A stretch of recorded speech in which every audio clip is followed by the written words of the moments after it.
So saturation it's kind of simple in a way, in terms of all the technical things that we do. It's not the most difficult, but it's incredibly powerful. And like I said, when I grew up in the 90s, entering the major label recording scene, it was really before digital audio. I literally had Pro Tools 1.0.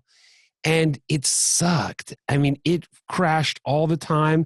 We lost so many great performances of people.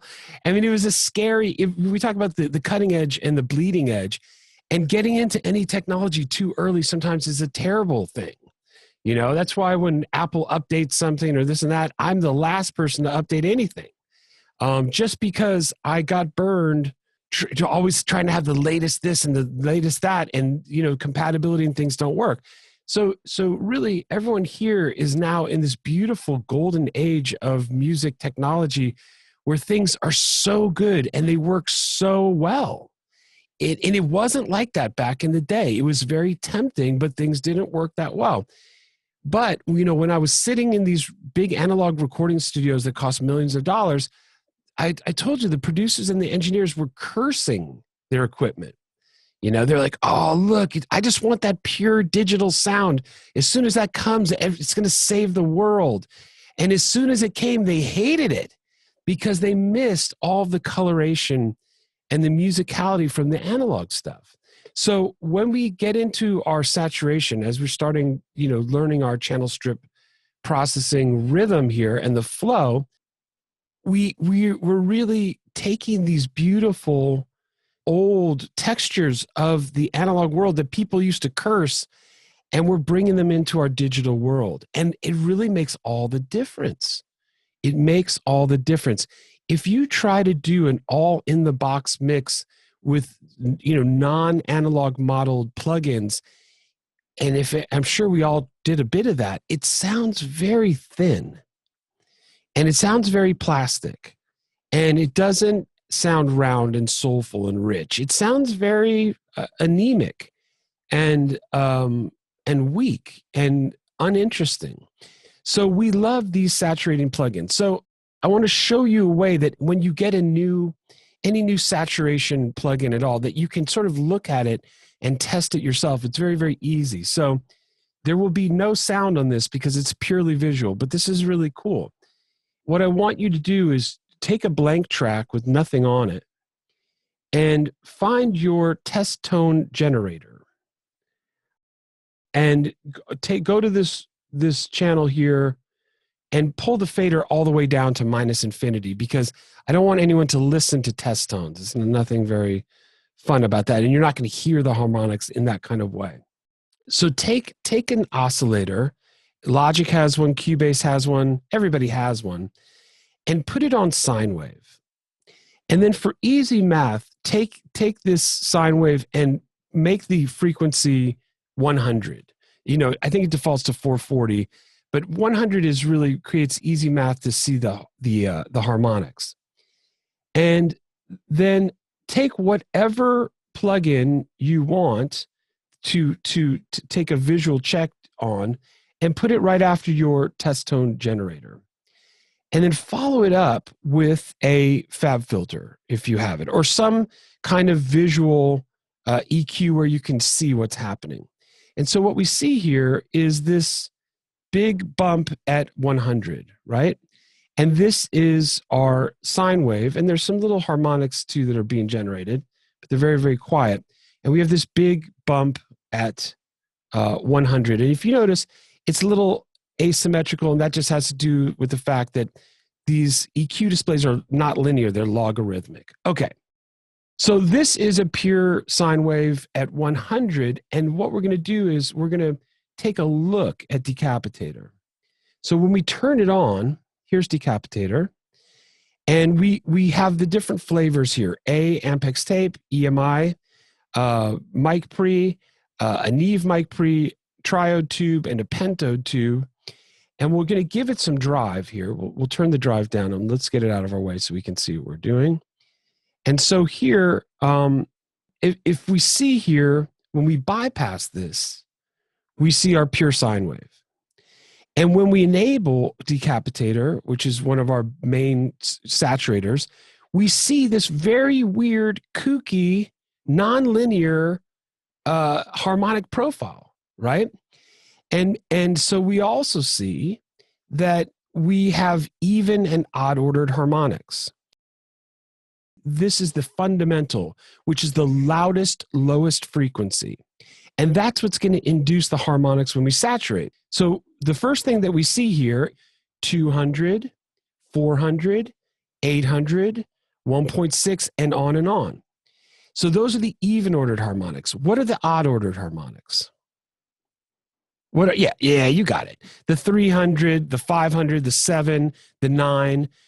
And so what we see here is if we're looking at this Ampex mic pre, and, for all of us who are gear inclined, there's, lots of places where they'll show pictures of the actual mic pre that they physically modeled. We see, so if we're looking at this Ampex mic pre here, is it even, odd, or a combination? It's a combination, right? Yeah, it's a combination of nonlinear. And the first thing that we see is this octave. So that's usually a good indicator that there's a transformer involved, because that transformer, whether it's even or odd ordered harmonics, you usually get that first octave up. So if this is 100 and the kick drum has got a lot of energy at 100, all of a sudden we're going to induce some 200. And it's going to be stable, right? Because an octave is stable. If Alexi starts singing and I sing an octave up, I don't care what song it is, it's always going to work pretty much, right? Octaves and fifths. And so the even ordered harmonics create this sort of stable structure, and they're kind of, I call them warm and fuzzy, right? The even ordered harmonics. Usually they're warm and they're fuzzy. And the odd ordered harmonics are sharp and buzzy. Warm and fuzzy, sharp and buzzy. And very few, in music production, you're rarely going to see something with pure even ordered harmonics, the whole thing, or odd. It's usually a combination. So now if we flip through the flavors here, look at all these different contours and profiles. What do we notice about this one? If we go to A, look at the low end, the low frequencies. Now, if we go to E, look at that big bump in the subs. And then the high end is also shaped differently. Here's Neve, and it also has a different shape. Here's the triode tube. And the triode tube, if we look clearly, is also even and odd ordered harmonics with some bumps. It's like a mountain range. It's like looking at different mountain ranges. And here's the pentode tube. So whenever you get anything, you can create your own little harmonic visual tester, and you can sort of see what you're looking at. Okay, so now without listening to anything, just looking, let's go to True Iron. On Fridays we have Friday Test Kitchen. We've had it for 4 years running, and we test plugins. And if we love them, we put them into our curriculum, and if we don't love them, we don't love them, and we don't put them in the curriculum. And they're never recorded because we don't like to say mean or critical things and make them public. It's private. But we test a lot of stuff from a lot of fancy, companies that do a lot of marketing, a lot of research. And we don't accept a lot of new plugins because we're picky, we're picky. And we try to save you money. But one that we have welcomed into the family is True Iron. And so we test this out. This is a saturator that is dedicated to transformer saturation. And transformer saturation is a little bit like console saturation, where it's subtle. It's very, very subtle. And sometimes you're like, oh, my hearing isn't good enough, I can't tell. Or, wow, that's subtle, do I care? But some of these subtle saturators, their effect is accumulative. Sometimes you don't hear it on just one element, but if you put it on 24 elements and you bypass that, there's a huge difference. And sometimes, the mixing mastering game is sometimes it's these big power moves that we make, right? We make these big power moves. But sometimes the good result that we're all looking for, which is why we're all here, is sort of lots and lots of little moves that add up over time, right? And that's something that is also very, very important. So the way that this is set up is there is a crush knob, and this is sort of pushing, giving you extra input and driving this in. These are input transformers here. There's output transformers too, and there's certain plugins that feature that, but this is an input transformers that we're driving. And you can go to Unity or you can boost it, and they in the manual it says boost it for mono signals. You can try that. And this is just like Decapitator, this is the drive. And this is just like driving, overdriving, analog inputs. They tend to usually soft clip a little bit, and then they start to create harmonics, just like we just saw as we drive Decapitator. Here are the different flavors of transformers. They call them voicings, which I like. And if you go to the manual, it tells you which ones are which. Here's the manual for True Iron. And there's a little bit of history. I'm not going to go through all of these now. There's an Ampex one. There's a U73B one, which is in the Slate thing, which is sort of Fairchildy. There's a Halfie one that's used in a lot of microphones. There's a 111C, Western Electric.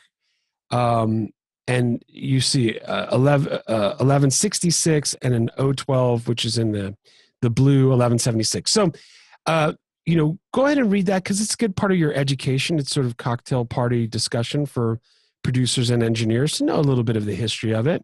And that's what that corresponds to these different transformers here. There's also wet dry mix, and this allows you to do parallel saturation. And essentially what you would do is just mangle the heck out of it and then blend in a little bit of the mangled sound with the clean sound. And you can get some very, very interesting textures doing it that way. That's the wet dry mix. Here's a morph button, which allows you to, it sort of morphs between some of the different voicings as you push the strength. And then under the hood, here is a settings button. And there's a bunch of sort of geeky settings here. There's zero latency, which is good if you're at a live show. But since you're at home, use linear phase.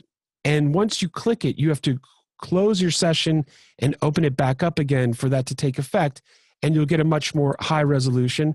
There's also a DC filter, which cuts ultra, ultra low frequencies that can creep into your sound in different ways.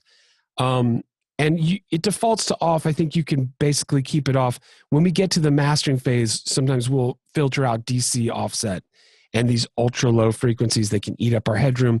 But I think you could keep that off for now. And then there is this DNA, which when it's enabled, it takes more CPU, but it gives you a more truer replication of the sound. So again, you're going to see, you'll hear, we're going to demonstrate it here, but you're going to see it's going to take a little bit of ear training to get used to hearing transformer saturation.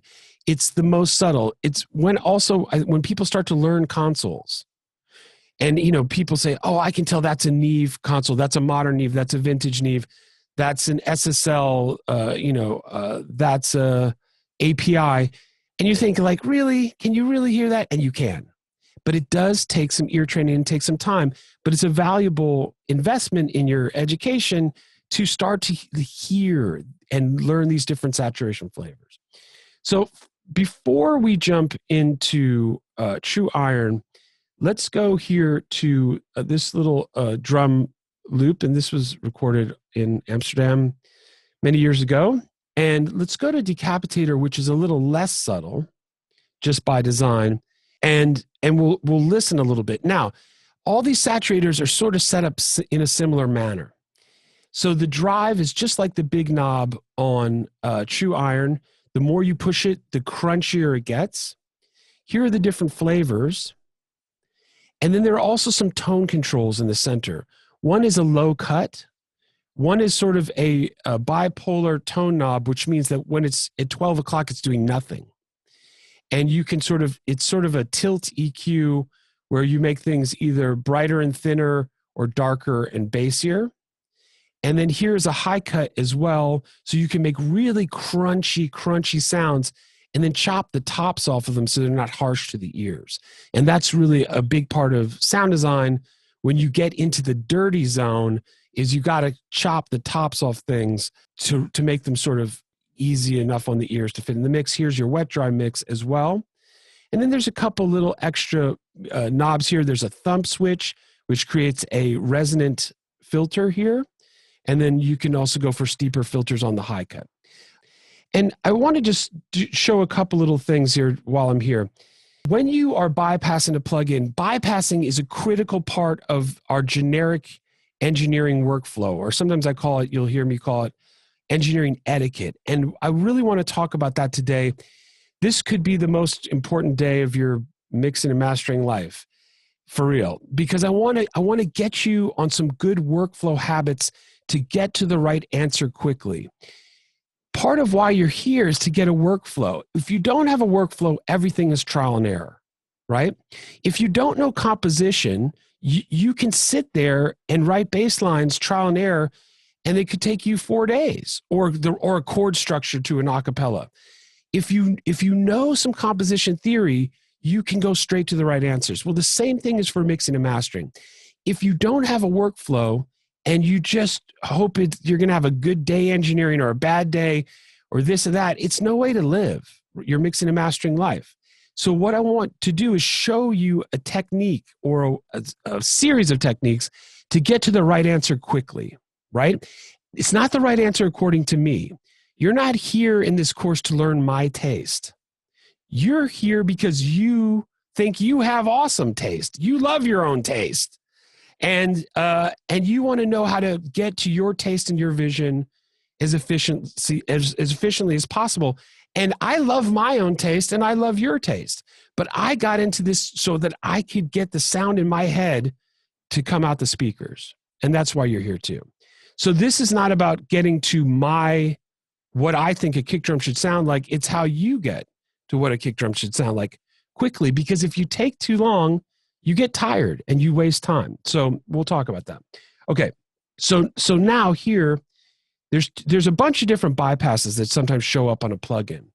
This one turns the plugin off and on. And if you bypass this way, you'll hear a glitch, right? It's not smooth. So what you want to do is find on your plugins the soft bypasses. And in Cubase, there's one here that Cubase gives you. And then Soundtoys also gives you a soft bypass. Find out where your soft bypasses are. That sounds kind of weird, but do it, because that's how you'll smoothly be able to A/B. We A/B like lunatics, right? I bet you when I'm sleeping, my hand is like on my night table bypassing something, and it's the way we can hear if we made it better or not is by bypassing.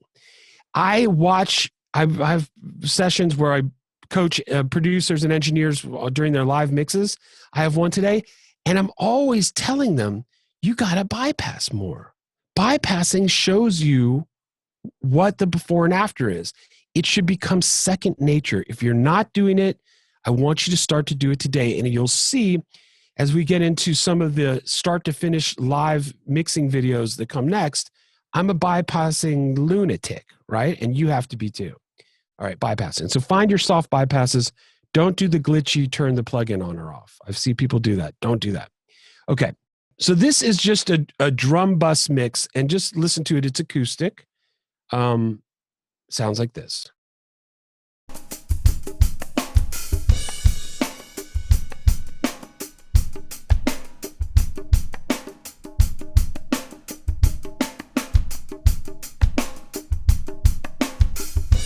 Nice acoustic drum mix. Now, let's go to Decapitator here. So here is, what we're going to do. If the human ear, which is the human mind, because they're connected, has a very hard time picking up differences that happen really slowly and in really small increments, right? The human ear just can't discern that very well. So what I don't want anybody here doing after today is trying to be like, oh, okay, I'm going to saturate this. Oh, here's decapitator. This is going to be great. And then taking this drive and moving it crazy slowly, really tiny slowly, like you're scared of it, and trying to find the right answer by moving this really, really slowly. Ooh, I don't want to miss the right answer. So let me go really slowly. No, it doesn't work like that. Here's what I want you to do. The first move you do, I want you to overdo it. When you go to any parameter, the first thing, and all good engineers do this, you could go all over the world and you could land anywhere. And if you're seeing an experienced engineer work who wants to work quickly, they do this. They do something crazy extreme, then they back it off. They find the sweet spot after being like, what's too much? Then they find the sweet spot, and then they make little tiny choices. And on most plugins, you can. So the first thing I want you to do is go extreme at a responsible listening level. Then I want you to find what you think the sweet spot is. And then I want you to make little tiny changes, and you're done. I also want people typing. If you're not typing, start typing. All of the good engineers type. Elliot Shiner, I don't know why I'm on an Elliot Shiner thing these days, but I'm getting nostalgic for that. But I saw him type in the 90s on a Neve console, typing in automation. He didn't want to touch the fader and try to move it a half a dB with his finger. You'd be there all day. He'd simply go to the value, type in a half a dB, neat, clean, clinical. So the first move is not typing, right? The first move is let's go crazy. Let's get it close, and then I want to do little tiny increments, and boom, I'm done. It's the fast way to engineer. If I am EQing, the first thing I do, and I'm looking and I'm boosting, I exaggerate the boost. I search around, I find the right frequency, and then I bring it back to the sweet spot. I type, I bypass, and I'm done. Exaggerate, get close, make little moves, bypass, done. That's the rhythm of engineering. It works for everything you're going to do in the mixing and mastering world. It takes a little practice, right? I don't play golf, but I have a lot of golf analogies. And some of you have been golfing or mixing and mastering for a while now, and you have like a homemade golf swing that you just made up yourself. I bet you nobody here plays golf, and it's fine. But now I'm the golf pro, and I'm going to have you hold the club differently, do a couple things that feel unnatural at first. And at first, you might not be able to hit the ball as far as you used to. But over time, with your good technique, you'll hit the ball further, and you won't get an sore elbow. Work with me, people. Golf. But I'm serious. So as I'm having you try some new techniques, at first they may feel mechanical. They may not be the way that you've done it. Hang in there. This is not something I made up. This is something that I saw from so many different great engineers that I knew this was the right way to do it, even though probably nobody had a name for it or whatever. So let's do this. Now, one other thing I want you to start doing, part of your engineering technique, your etiquette, your generic workflow, is A-Bing, right? So let's say you have a setting and you want to see if a small little change is what you would prefer, your taste, right? Our workflow, your taste. So let's say I have a setting here and I have it on 4, but I want to see if a little bit more is good. Am I going to sit here and do these little moves and try to hear that difference? Is that going to work?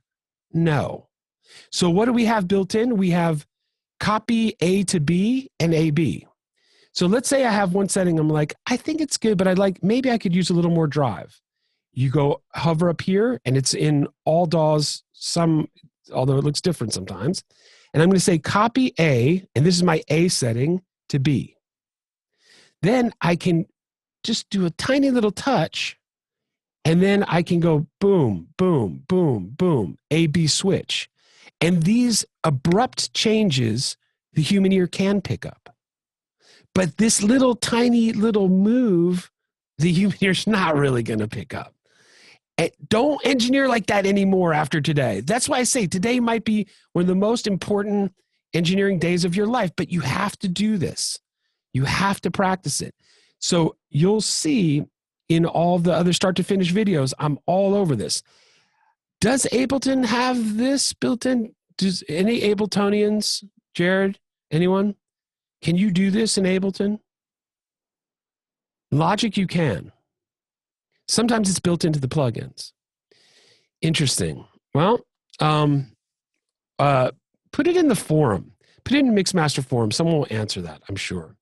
And we'll or on Discord, actually. Throw it on Discord. Either one. Private forum, public forum. Okay. That is my beginning sermon on generic engineering workflow. Please practice it. What is it? Exaggerate, get close, type, A/B, and bypass, move on with your life. And you'll start to see. First, it'll slow you down, but people who work like this, they can go wickedly fast. So fast, you can't believe it. And they're getting to their taste zones quickly. All right, so let's do a bit of it.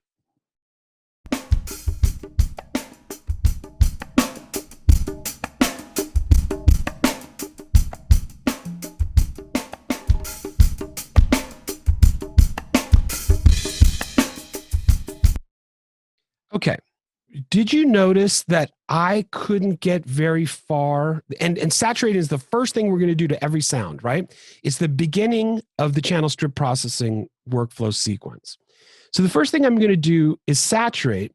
Did you notice that I couldn't get very far before it got crunchy? That means, man, is this plugin sucks? No. This plugin doesn't have a good resolution? No. What's the problem? First thing we're going to do is saturate. I start to turn up the drive and it crunches out. Too much gain. What kind of gain, Haro? You're right. Too much low end? No. Too much gain. Haro's right. What kind of gain? Or your sound sucks. No, I don't think my sound sucks. Hot recording. Exactly. Haro's on it today. This drum recording is, it was recorded at a certain level, right? This is clip gain. Every DAW has clip gain. If you get a sample pack library and they want to impress you of like 100 kick drums or 100 loops or whatever, and they normalize those loops, is that a good thing? Is normalization good for us producers? No. Why is normalization bad? Because it distorts our plugins before we have a chance to even play and get a good answer. If I want to have more resolution on Decapitator, how do I do it? Is this gain here clip gain down? That's it. This is really important. So this means that if you get a normalized sample pack and you start to saturate it and everything crunches out, what's the problem? You have to turn down the clip gain. Is the clip gain before the insert or after the insert? It's before, right? You guys are smart. So if I pull the fader down, is that going to help the clip gain? No. Right? Because this fader is post-insert, but the clip gain is pre-insert. So on different DAWs, it'll look differently. But in Cubase, all we do is we click on this file and this little center white square pops up and I can just pull the clip gain down. How far down should I pull it? Is it a number thing? No.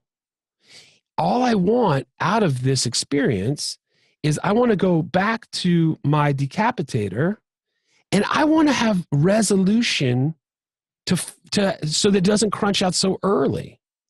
Yes, it is, Devin. It's the exact same thing as preamp gain in Cubase. Exactly. I know that I want to be able to find all kinds of different subtleties within this, but if my clip gain's too loud on anything, as soon as I start to saturate it, it crunches out. I don't have enough resolution. So now I pulled it down, not to a specific number, I just pulled it down a bunch. So now let's go back to Decapitator and see if I can get further without it crunching.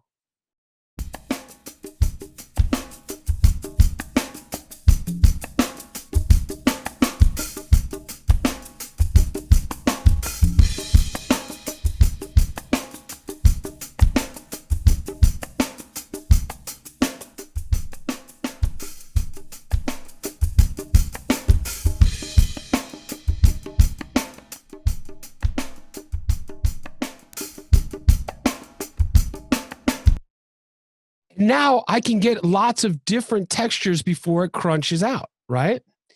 Okay, so now let's do a quick engineering workflow on this from start to finish, because now I can play.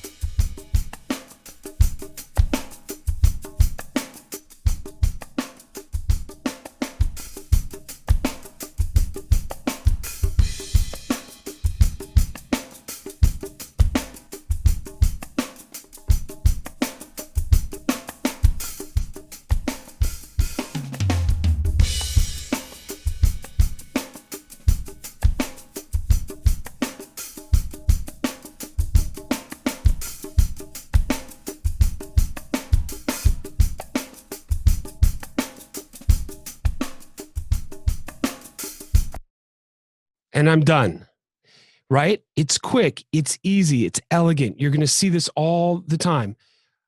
Overdrive it, be like, that's too much. I can't play in that playground. It's too crunchy for what I'm doing. Get it close, audition things. And again, we can do more tone controls. There's a lot more to do here, but showing you the very basic. Then if I'm curious, do I want a little bit more drive? Copy A to B, make a difference, flip between them, do the bypass, be done. Does this make sense? Yes? Okay, good. Practice, practice, practice. If you find yourself taking a plugin and going crazy little increments and trying to find the right answer, slap your own hand. Don't slap your own hand. Pinch it. No. Pet it and tell it to don't do that. Okay. Let's look at True Iron for a second. Now that we have a sense of saturation and what it looks like and an engineering workflow. So let's go to True Iron here. Here we'll look at it. We have the crush, we have the unity, strength, the different voicings. So let's make this True Iron sound good on these drums.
Is that easy? Now, some of you might be saying, okay, I see all the bypassing, but there's a pretty big level difference. And so we know that everybody here, if something is louder, it is better. No, for real. If I have the exact same mix and I make it and I make a mult of it, a copy of it, and I make that mix a half a dB louder and I hide them so you can't see which one it is, and we audition the two, I'm going to say the louder mix is better. I am, after doing this for quite a long time. So will you. We're very sensitive to it, louder's better. And then, of course, there's a point in which it doesn't. So there are certain plugins, some very sophisticated ones that we see from Isotope that have smart bypasses. FabFilter also has some smart bypasses.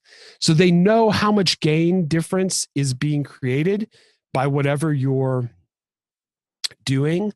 And they have a compensation so that when you go in and out of bypass, it's also compensating the gain. Now, while that helps, you can also do it manually as well, right? So we could go to this output here and we could tweak this down a little bit.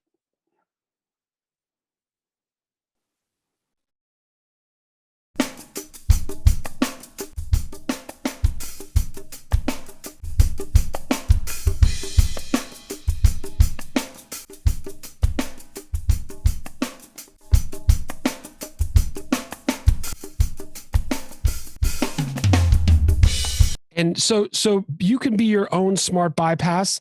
I'll say this. If the volume difference is so huge that you feel like your bypassing isn't working well, tweak it a little bit. But don't wake up in the middle of the night panicked that your mix is terrible because you didn't have smart bypass on everything. And every once in a while we get one of those very crabby, know-it-all people when they're like, this is so stupid, this is fake, there isn't any true bypassing, blah blah blah blah blah. Now, if it's a very big difference, I think it's worth it. But don't worry about it. That's what I'm saying. Don't worry about it. Be mindful of it, but don't worry about it. Now, here's the thing, right? Here's the big punchline here. We saw when we started this class today that when we push the drives on any of these saturation plugins, we're creating new energy. So if I take something and I add all these even and odd ordered harmonics in an asymmetrical way across the spectrum, and then I want to compare it to something that doesn't have those harmonics, will I really be able to match those two signals? Will they ever match? No, they're different. We want them to be different. That's why we're using tools to make them different. So how are they ever going to really, really A/B perfectly? They're not. So like I said, be mindful, use smart bypasses when they're available, do a little bit of smart bypassing yourself, but don't lose sleep over it, right? Don't become one of those crazy YouTube lunatics, right? That's not true engineering. And I saw so many great engineers and they never sweated it in the way that people do sometimes. They don't. They're like, yep, sounds good, let's keep rolling. They're not like, oh my God, am I fooling myself? Is this all just a big lie? It's no way to mix, right? It's no way to live. Okay. So when you're being your own smart bypass, you're trimming. Yeah, just what you're hearing. No. Just you do it by ear. Don't get the meters out. I don't want you to spend 50% of your time mixing smart bypassing. Do not do that. Just do it when it occurs to you, and just so that you can bypass better, but do not spend a lot of time and energy on it. Be aware of it. Do it when it makes sense, but don't sit there and smart bypass everything. Does that make sense? Please. Because we're not here. We're here to make music sound great. We're not here to have some kind of, proof of non-fooling ourselves. I don't care. Right. And nobody works like that on a high level. So don't worry about it, but be aware of it and use it when it makes sense. Okay, good. I always say saturation is like toasting bread, right? Saturation happened by accident, just like toast, right? Somebody's mom or dad was heating up the bread in the morning for the child, and they left it in too long. They got distracted, and they served the bread, and the bread changed colors. It became golden brown. That's what happened in engineering, right? A bunch of engineers were mixing a song, and all of a sudden they looked over at the console, and all the meters were clipping, and the tape machine was clipping, and they were overdoing it. And the one engineer said to the other, "You burnt the bread." And they said, "Yeah, but listen to it.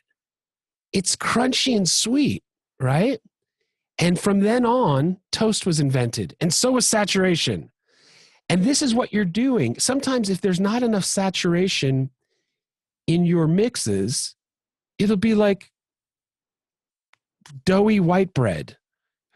And there's nothing wrong with doughy white bread. I actually like it quite a bit. But you got to get your crunch factor on in your mixing and in your cooking and in your baking, and learn how to do it. You don't have to burn everything to a crisp unless you want to. Exactly. But learn how to toast your bread the way you like it, not the way I like it. I'm not telling you how to toast it. I mean, how much to toast it. I'm telling you how to toast it. You toast it the way you like it. And this is what you're doing when you're saturating. You're toasting bread. Does this make sense? This is fun. This is easy. And this is critical. When there was no digital, did everything get saturated in a mix? Yeah. So you grew up with a lot of music, even the youngins here. You grew up with a lot of music that had to be saturated. And when saturation went away, people missed it. So I think almost everything in a mix should be saturated. Some stuff a tiny, teeny bit. Some stuff a medium bit. Some stuff a whole lot bit. Right? And you decide. This is your sound. Your sound. You make it the way you like it, and you experiment. And you use good engineering etiquette from now on. Practice it. It may feel awkward at first. And have fun saturating. Take out one of your old mixes that was driving you nuts and just saturate everything and see what happens. Cheers, everyone.